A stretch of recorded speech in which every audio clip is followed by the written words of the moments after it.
사랑합니다. 예, 복을 받을 사람이 복을 받으면 우리는 아하, 그렇지 라고 생각합니다. 근데 복을 받지 못할 사람이 복을 받으면 어떻게 저 사람이? 라고 생각하죠. 1등을 늘 하던 학생은 상을 받아도 별로 감흥이 없습니다. 의뢰이 받는 거니까. 근데 꼴찌를 하던 학생, 청소반장이라도 딱 시켜주면 그날부로 이렇게 동네 밥 사는 날이 됩니다. 우리 아들은 늘 꼴찌만 하고 혼날 줄만 알았는데 청소반장이라는 거를 이렇게 배지를 하나 받았기 때문이죠. 하나님께 받은 은혜도 그렇습니다. 우리가 그냥 쉽게 은혜 받을 사람이 참 믿음 좋다라고 생각하는 사람이 은혜를 받으면 아, 그렇지라고 생각합니다. 그런데 그냥 우리가 생각하기에 저 사람은 은혜를 받지 못할 거야, 복을 받지 못할 거야 라고 막 생각했는데 그 사람이 은혜를 받으면 어떻게? 아니면은 하나님은 참 사랑이 많으셔 라고 그냥 나도 모르게 무의식 중에 우리는 그런 말들을 내뱉곤 하죠. 그래서 사도 바울은 로마서 5장 20절에 죄가 더한 곳에 은혜가 넘쳤다라고 고백합니다. 내가 죄인인 것을 깨닫고 내가 부족하다라고는 사실을 깨닫는 사람, 내가 의인이라고 생각하며 살아왔는데 내 자신을 들여다보면 들여다볼수록 정말 은혜를 입을 수 없는 사람이구나 라는 것을 깨달은 사람, 그 깨달은 사람이야말로 정말 하나님의 은혜가 무엇인지 정말 알게 된다, 고백하게 된다라는 그런 이야기죠. 찬송가 305장 나 같은 죄인 살리신을 작사한 존 뉴턴의 경우도 그렇습니다. 그러니까 뉴턴은 1725년 7월 24일 믿음의 집안에서 태어났습니다. 그의 어머니는 그가 목회자가 되기를 원해서 어릴 적부터 그를 안고 그렇게 기도했습니다. 근데 뉴턴이 6살 되던 해에 어머니는 병으로 정말 먼저 떠나가게 됩니다. 그리고 아버지 밑에서 자라게 되는데 아버지는 뱃사람이었거든요. 그러니까 뱃일을 하면서 이제 뉴턴을 쭉 데리고 다니는데 어머니는 성경 말씀으로 기도를 아이를 가르쳤는데 아버지는 뱃일을 하면서 경험한 어떤 세상적인 경험들이나 이치들을 이 아이에게 쭉 가르칩니다. 그리고 뉴턴이 어느 정도 컸을 때 그를 해군에 딱 집어넣는데 이걸 견디지 못하고 탈영을 하는 거예요. 근데 탈영하다가 붙잡혀서 그 포르투갈 노예상으로, 노예선에 정말 이렇게 노예로 끌려가게 됩니다. 15개월을 거기서 노예로 생활하다가 난 도저히 노예로 못 살겠다. 또다시 도망 나와요. 근데 이번에는 안 잡히고 잘 도망 나왔어. 섬에 숨어 있다가 지나가는 영국 선박에 의해서 구출되게 되는데 이 선박은 낡고 오래된 배였습니다. 이 배가 스코틀랜드 연안에 이르렀을 때 배는 점점 정말 침수가 되어지고 폭풍으로 만나서 침수가 되어지고 빠질 위기 가운데 놓이게 됩니다. 그때 누가 시킨 것도 아닌데 뉴턴은 하나님께 기도합니다. 하나님 도와달라고, 하나님 붙잡아달라고 기도합니다. 어릴 적 그 6살 이전에 어머니에게 들었던 그 하나님에 대한 이야기, 그 어머니가 그 가슴에 안았고 그 기도했던 그 하나님에 대한 기억들, 기도, 그것이 떠올라서 어디에 숨어 있는지는 몰라도 그 순간에 그것이 솟구쳐서 하나님께 기도하게 되고 정말 기적적으로 풍랑이 그치고 그 뉴턴과 그 일행들은 배가 침몰치 않고 살아나게 되는 그런 은혜를 경험하게 되죠. 이후에 뉴턴은 노예선을 타는 일을 그만두고 안수를 받고 성직자가 되어서 버킹엄에 있는 오울리 교회에서 16년 동안 목회 사역을 감당합니다. 이러한 뉴턴이 자신의 삶을 통해서 발견한 3가지 하나님에 대한 체험을 이야기하는데 그 고백의 첫 번째는 내가 죄인이라는 것이고, 두 번째는 그런 나를 하나님은 사랑하셨다는 것이고, 세 번째는 그런 내가 하나님의 일을 하시기를 원한다라는 그런 사실이었습니다. 내가 죄인임을 깨달았기에, 내가 무지막지한 죄인임을 알았기에 그러한 나를 사랑해 주시고 용서해 주신 하나님의 사랑은 정말 놀라울 수밖에 없습니다. 내가 의인이었다라면 그래, 하나님은 늘 사랑의 하나님이니까, 늘 하나님은 자비의 하나님이니까 라고 생각할 수 있지만, 내가 무지막지한 죄인인데, 내가 정말 하나님의 은혜를 받을 수 없는 사람인데 그런 나를 사랑해 주셨기에 하나님의 사랑은 놀랍다라고 그는 찬송하고 있는 것입니다. 죄가 더한 곳에 은혜가 더한다는 말은 그만큼 나 자신을 들여다보고 벌거벗은 모습으로 주님 앞에 선 경험을 했다는 이야기입니다. 감추고 숨긴 모습으로 하나님 앞에 서는 것이 아니라 완전히 벌거벗겨진 모습으로, 회칠한 무덤처럼 그럴듯한 모습으로 하나님 앞에 서 있는 것이 아니라 그 무덤의 뚜껑을 열고 구더기가 득실득실한 그 나의 모습을 들여다보고, 정말 썩어서 냄새나는 그런 나의 모습을 들여다보고, 그런 나를 사랑해 주신 하나님, 그런 나를 받아주신 하나님, 그 사랑을 알았기에 하나님의 사랑은 놀랍다라고 찬송하고 있는 것입니다. 성경에도 이러한 하나님의 은혜를, 사랑을 고백하는 사람들이 많이 있습니다. 오늘 본문에 등장하고 있는 룻이라는 여인도 그렇습니다. 지난 금요 예배 시간에 룻기에 대해서 간단하게 말씀을 드렸는데, 룻은 모압 여인입니다. 엘리멜렉과 나오미가 예루살렘의 흉년을 피해서 먹고 살기가 힘들어서 모압으로 이주해서 얻은 둘째 며느리가 룻입니다. 그렇게 룻은 정말 이방 사람의 며느리로 들어가서 하루하루 생활합니다. 근데 10년의 시간이 지나가면서 시아버지도 죽고 아주머니도 죽고 남편도 죽게 되죠. 시어머니와 동서 세 여자만 남게 된 거예요. 근데 시어머니가 어느 날 갑자기 부르더니, 야, 이제 너희들 먹고 살 길 찾아서 다 가라. 나는 예루살렘으로, 내 고향으로 돌아가겠다 이야기하는 거예요. 그러자 큰 동서가, 그래요 어머니, 저는 가겠습니다. 떠나요. 둘만 남은 거예요. 이 둘이 남편도 없이, 의지할 곳 없이, 어떤 숨겨둔 땅에 있는 것이 아니라 그렇게 털레 예루살렘으로 향해 나옵니다. 룻에게 있어서 예루살렘은 이방 땅입니다. 예루살렘에게 있어 모압 여인은 이방 사람입니다.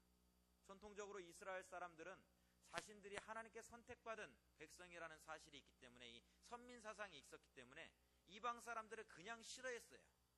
싫은 이유가 있어서 싫어한 게 아니라 그냥 싫은 거예요. 그냥 섞이기 싫은 거예요. 근데 룻이라는 여자가 왔는데 이 룻을 보니까 모압 여자예요. 그런데 룻기의 배경이 사사시대라고 제가 말씀을 드렸습니다. 사사시대 두 번째 이스라엘을 침략한 것이 모압이에요. 모압 왕 에글론이 이스라엘을 18년 동안 다스리게 됩니다. 그러니까 이스라엘에게 있어서 모압은 어떤 나라예요? 우리나라에게 있어서 일본과도 같은 나라예요. 18년 동안 우리가 모압의 지배를, 그런 압제를 당한 거예요. 근데 룻이 어디 여자예요? 그 모압 여자인 거예요. 그러니 예루살렘에서의 룻의 모습이 어떠했겠습니까? 그냥 가만히 놔둬도 눈물이 나는 거예요. 어쩌다가 내가 내 남편 잃어버리고 이방 땅에 와갖고 정말 낯선 사람처럼 이렇게 살고 있는가? 사람 취급받지 못하면서 살아야 되는가? 눈물을 흘릴 수밖에 없습니다. 그럼에도 룻은 어머니의 신앙을 따르기를 기뻐합니다. 예루살렘으로 돌아온 룻은 어머니 나오미를 모시기 위해서 밭에 나가 이삭을 줍기를 청하였습니다. 여러분 생각해 보십시오. 해방이 됐어요. 1945년 해방이 되고 한 5년 3년 정도 지난 터울에 일본 여자가, 일본 그 여자들이 입는 옷을 입고 막 우리나라 서울 거리를 막 다니고 있어요. 어떨까요? 쉽게 받아들여졌을까요? 아마 쉽게 받아들여지지 못했을 것 같습니다. 룻이 어머니를 위해서 밭에 나가서 이삭을 줍는다는 것은 쉽지 않은 그런 결단입니다. 그럼에도 불구하고 룻은 밭에 나가 이삭 줍기를 청하였습니다. 그렇게 나가서 이삭을 줍는데 룻기 2장 3절은 말하기를, 우연히 엘리멜렉 친족 보아스에게 속한 밭에 이르렀다라고 말씀하고 있습니다. 그리고 룻이 이삭을 주우러 간 그날, 우연히 보아스의 밭에 가서 이삭을 줍던 그날에 마침 보아스가 이삭을 줍는 룻을 보았다라고 성경은 이야기합니다.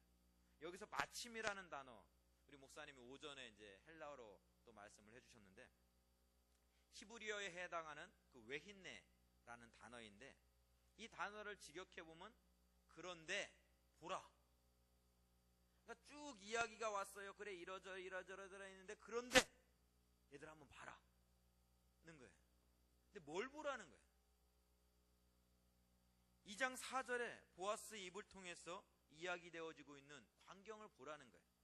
여호와께서 너희와 함께 하시기를 원하노라. 지금 보아스가 종들에게 이야기하고 있는 거예요. 여호와께서 너희와 함께 하시기를 원하노라. 그런데 이 말씀을 하나님께서 룻에게 주시는 말씀으로 바꿔서 이야기하면은 여호와께서 룻과 함께 하시기를 원하시는 그 모습을 보라는 거예요. 왜 하나님에 대한 고백이 없는 그 룻기가 왜 성경에 갑자기 뚝딱 들어와 있는가? 왜 에스더라는 성경이 갑자기 성경에 뚝딱 들어와 있는가? 하나님의 구속의 역사를 보라는 거예요. 룻이라는 여인이 비록 이방 여인이지만 하나님을 잘 알지 못했어요. 하나님을 잘 믿지 못했어요. 그러나 어머니의 믿음을 따라서 나와왔던 그 여인을 통해서 이루실 하나님의 놀라운 구원의 사건을 보라는 거예요. 하나님의 은혜를 입을 때 그 자리에 가면 반드시 은혜를 받는다는 사실을 알고 정말 그 은혜 받는 자리에 나오는 사람은 없습니다. 하나님의 은혜를 사모하며 따라갔는데 그냥 그 자리가 은혜 받는 자리였습니다.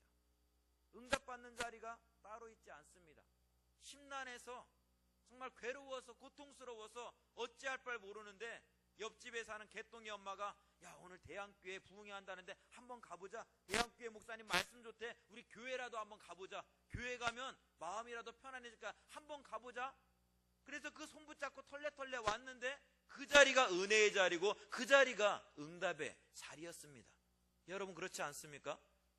이 자리에 가면 나는 꼭 응답받아 꼭 은혜 받아가 아니라 나도 모르게 주저주저 하면서 왔는데 그 자리가 은혜의 자리요, 그 자리가 하나님을 만나는 자리요, 그 자리가 내가 죄인임을 고백하는 자리였습니다. 우리가 생각하기에는 우연이지만, 우리가 생각하기에는 어쩌다 보니까 그렇게 된 사건이지만 날 사랑하시는 하나님의 그 구속의 역사 속에서 하나님께서 나의 손을, 나의 발을 그 자리로 인도하셨다라는 사실입니다. 그냥 어머니를 따라서, 어머니의 믿음을 따라서 예루살렘으로 그냥 털레 온 것 같지만 그것이 아니라 하나님께서 룻을 통해서 하나님의 구속의 역사를 계속해서 써내려 가시고자 그의 발걸음을 예루살렘으로 인도하셨다라는 사실입니다. 성경에는 이러한 일들이 구체적으로 나타나 있는 장면이 있습니다. 요한복음 4장에서 예수님께서 수가성 여인을 찾아가실 때 그저 우연히 사마리아로 나아가셨다라고 우리는 생각할 수 있습니다. 그냥 어쩌다 보니까 사마리아 성을 거쳐서 가는데 그 자리에서 수가성 여인을 만났다라고 생각할 수 있습니다. 그러나 요한복음 4장 4절은 그렇지 않다라고 우리에게 말씀하십니다.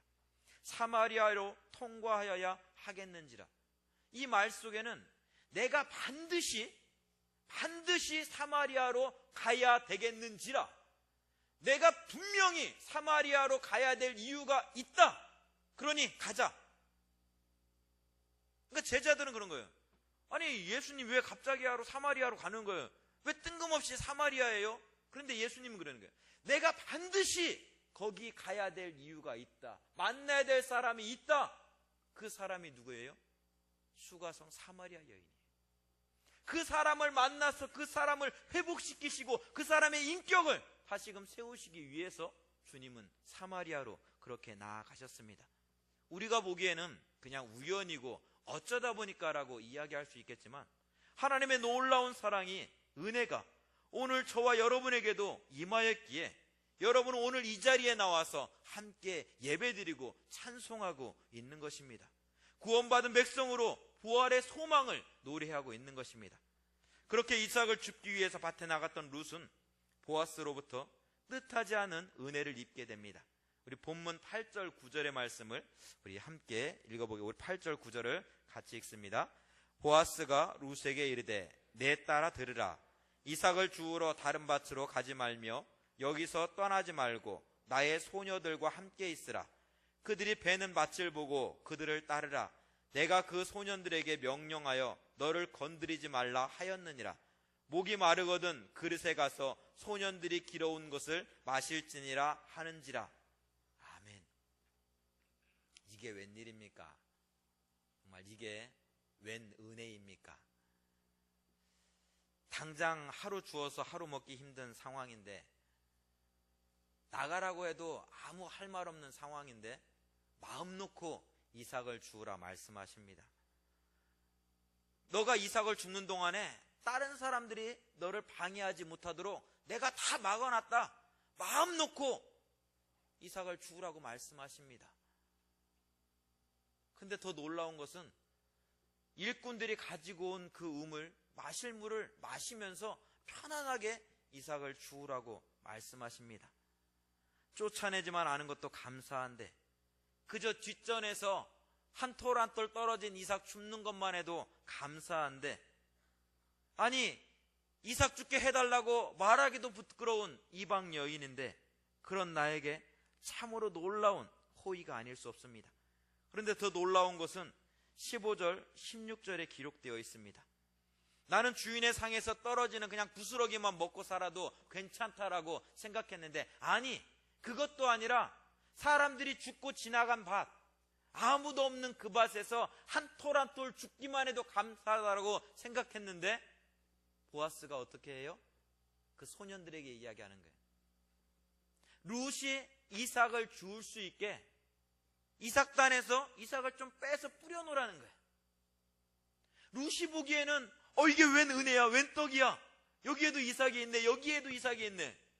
근데 그 이삭이 어떤 이삭이에요? 줍게 하기 위해서 일부러 단에서 뽑아서 떨어뜨려 놓은 이삭이라는 거예요. 제가 어릴 때만 해도 이삭을 줍곤 했습니다. 그러니까 논에서 벼를 비고 나서 벼단을 쌓아놨으니까요. 쌓아놓다 보면 그 주변에 이삭이 많이 떨어지니까 그 이삭을 줍기도 하는데, 너네 집 논에 가서 함부로 그 이삭단 밑에서 이삭을 못 줍습니다. 왜? 이삭단 밑에는 이삭이 많이 떨어져 있거든요. 다른 논밭에 가서 이렇게 줍는 거죠. 근데 그 이삭단 사이를 지나다니면서 그 이삭을 주우라고 이야기합니다. 그냥 다 가져가라는 거예요. 쉬운 말로 가져가고 싶은 만큼 다 가져가라는 거예요. 나는 이방 여인인데, 나는 이 자리에서 은혜 받을 수 없는 사람이라고 생각했는데 보아스는 다 가져가라고 이야기합니다. 사랑하는 성도 여러분, 나는 이방 여인인데 나는 이 밭에 들어올 수도 없습니다. 들어오는 것만으로도 몸둘 바를 모를 사람입니다. 그런데 하나님은 다 가져가라고 오늘 우리에게 말씀하고 있습니다. 이방 여인이라는 사실이 중요하지 않다라고 말씀하십니다. 내가 하나님을 모른다, 부인하였다라는 사실이 중요하지 않다라고 말씀하십니다. 내가 죄인이었다라는 사실이 중요하지 않다라고 말씀하십니다. 하나님의 은혜 자리에 나와왔으니 그 모든 은혜 다 가지고 가라고 주님은 말씀하십니다. 십자가의 그 모든 사랑 다 갖고 가라고 주님은 오늘 우리에게 말씀하고 있습니다. 사람들은 책망합니다. 조롱합니다. 그러나 우리 주님은 보아스의 입을 통해서 말씀하십니다. 여호와께서 그의 날개 아래 보호를 받으러 온 내게 온전한 상 주시기를 원하노라 말입니다. 나는 룻과 같이 하나님을 모르는 사람이었고 은혜의 자리에 서기에는 너무나 부족한 사람이었습니다. 감히 날 위해 십자가에 죽으신 주님 앞에 선다는 것이 너무나 두렵고 너무나 떨렸습니다. 그래서 주님의 십자가를 대할 때마다 나도 모르게 눈물이 나왔습니다. 너무나 고맙고 감사해서 감히 얼굴 못 들고 주님 감사합니다, 주님 감사합니다 고백하고 찬송하였습니다. 아무리 울고 또 울어도 회개하고 또 회개해도 그 크신 사랑 감당할 수 없어서 주님 나의 삶이 여기 있습니다, 주님 나의 정말 시간이 여기 있습니다, 나의 육신이 여기 있습니다, 나의 물질이 여기 있습니다, 그렇게 하나님께 헌신하며 달려왔습니다. 오늘 교회가, 성도들이 로마 교황이 이 땅에 온 것에 대해서 많은 사람들이 걱정을 합니다. 많은 교인들이, 개신교인들이 캐톨릭으로 돌아가지 않을까 걱정을 하는 사람들이 있습니다. 아닙니다, 여러분. 그것을 걱정할 때가 아닙니다, 여러분. 로마 교황에 와서 낮은 자들의 친구가 되어주고 그들의 아픔을 위로하는 거 너무나 잘하는 일입니다. 더 많이 해야 됩니다. 오늘 우리가 걱정해야 되는 것은 주님의 십자가를 바라보는데 내 마음이 울리지 않는 것, 이것을 걱정해야 됩니다. 분명히 주님의 십자가를 바라보면서 이게 웬일인가, 왜 은혜인가, 주님의 사랑 고맙고 놀라워, 나 같은 죄인 살리신 주님의 은혜 고마워서 밤새도록 찬송하고 기도했는데 그 내 입술 가운데 찬송이 끊어지고 내 눈 가운데 그 감사의 눈물이 떨어진 그 모습을 우리는 회개하고 돌이킬 수 있어야 됩니다. 교리적으로 윤리적으로 누가 옳다 그들을 떠나서 내 자신이 하나님 앞에서 은혜를 깨닫고 살아가는 사람인지 그 은혜를 잃어버리고 살아가는 사람은 아닌지 하나님 앞에서 돌아볼 수 있어야 합니다. 아무 조건 없이 아무 이유 없이 사랑해 주시고 받아주시고 십자가에 피 흘려 죽으신 그 주님의 사랑을 우리는 회복해야 합니다.